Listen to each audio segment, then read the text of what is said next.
Hello friends, welcome to the channel physics by IITians.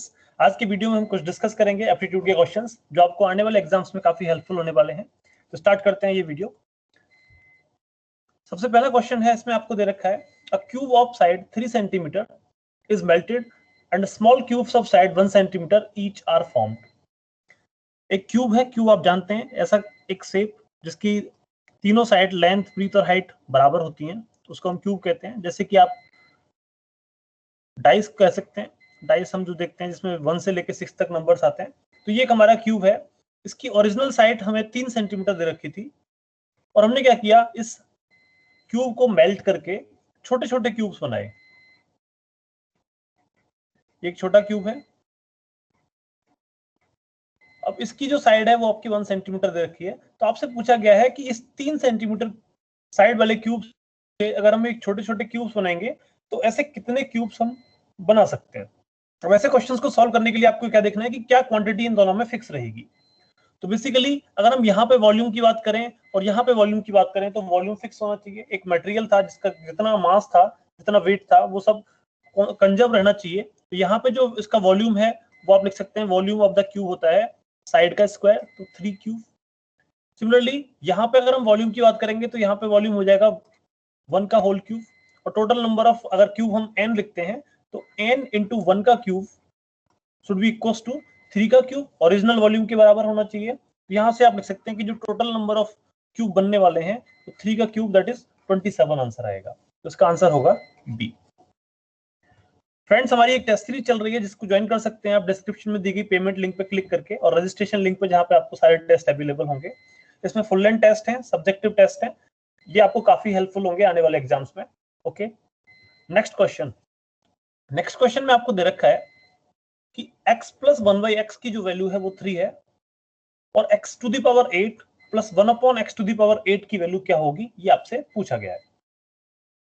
अब अगर आप इस x प्लस 1 अपॉन x से x square plus 1 upon x की स्क्वायर की वैल्यू कैलकुलेट करना चाहते हैं तो हम क्या कर सकते हैं, x square plus 1 upon x square को आप लिख सकते हैं एक्स प्लस 1 अपॉन एक्स का होल स्क्वायर। बेसिकली हम क्या यूज कर रहे हैं, हम यूज कर रहे हैं a प्लस बी का होल स्क्वायर का जो फॉर्मूला है ये होता है a square plus b square plus 2ab।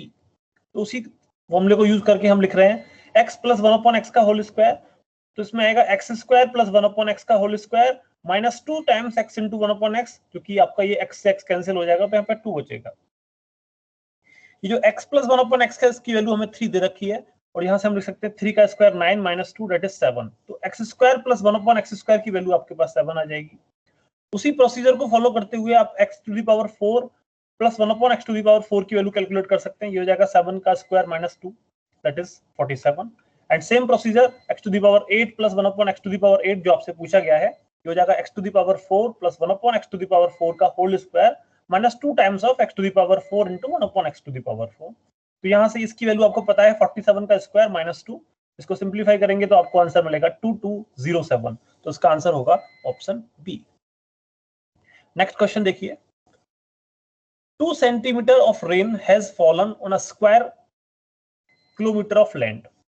एक लैंड आप मान लीजिए, ये आपके पास लैंड है जो कि स्क्वायर शेप में है। स्क्वायर शेप में मतलब यहाँ पे जितना ये लेंथ होगी उतनी ही ये लेंथ यहाँ पे भी होने वाली है। Assuming that 50% of the raindrop could have been collected and contained in a pool having a 100 meter by 10 base। अब यहाँ पे जो रेन कलेक्ट हुई है उसका जो 50% पार्ट है वो हम इसको एक कलेक्ट कर रहे हैं एक वॉल्यूम में।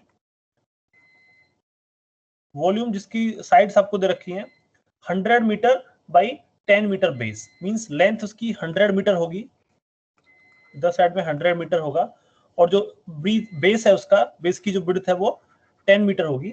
आपसे पूछा गया है कि what is the water level in the pool, means अब ये जो पानी कलेक्ट होगा वो कितनी हाइट तक इसमें राइज करेगा। तो सिंपल क्या करना है हमें, सबसे पहले हमें देखना है कि जो 2 सेंटीमीटर रेन इस एरिया में कलेक्ट होगी, square kilometre 1 kilometre by 1 kilometre के एरिया में जो कलेक्ट होगी रेन, उसका 50% पार्ट हमारा इसमें हमें कलेक्ट करना है और उसको वॉल्यूम को फिर से कंजर्व करना होगा। तो स्टार्टिंग में अगर हम वॉल्यूम देखें तो वॉल्यूम हो जाएगा एरिया इंटू हाइट। एरिया है हमारे पास स्क्वायर किलोमीटर, तो 1 किलोमीटर का स्क्वायर इंटू हाइट हमारे पास 2 सेंटीमीटर। तो उसको आप सेंटीमीटर को मीटर में कन्वर्ट करके आप लिख सकते हैं कि जो टोटल वॉल्यूम वाटर का कलेक्ट हो रहा है वो 20,000 मीटर क्यूब होगा, लेकिन इसका 50% जो पार्ट है वही हम कलेक्ट कर पा रहे हैं, तो इसका 50% आप कैलकुलेट करेंगे तो ये हाफ कर देंगे, तो ये 10,000 मीटर क्यूब वॉल्यूम है। अब इस 10,000 मीटर क्यूब वॉल्यूम को हमें एक पूल में कलेक्ट करना है जिसका बेस आपको दे रखा है 100 मीटर बाई 10 मीटर। अब उसकी हाइट आप मान लीजिए h है, तो h हाइट मान के इसका जो वॉल्यूम हो जाएगा वो होगा 100 बाई 10 बाई h, ये इसका वॉल्यूम हो गया। और इसमें हम कितना वाटर कलेक्ट करना चाहते हैं, इसमें हम कलेक्ट करना चाहते हैं 10,000 मीटर क्यूब का वाटर। तो यहां से आप h को आसानी से कैलकुलेट कर सकते हैं, h आपके पास आ जाएगा 10 metre. So the answer of this question will be A। Next question देखिए। नेक्स्ट क्वेश्चन ये एक सीरीज का क्वेश्चन है जिसमें आपको दे रखा है 36, उसके बाद 31 आता है, फिर 29, 24, 22, 17 एंड 15। इस सीरीज में आपको नंबर्स दे रखे हैं। अब इस सीरीज को अगर आप गौर से देखें तो आप देखेंगे कि देखिए इस टर्म में से अगर हम 5 को माइनस करेंगे, -5, तो आपको 29 मिलेगा। फिर 29 में से 5 माइनस करेंगे, 29 आ गया। अब देखिए यहाँ पे इस साइड में 5 माइनस है, उसके बाद 2 माइनस है, ये सॉरी यहाँ पे गलत हो गया।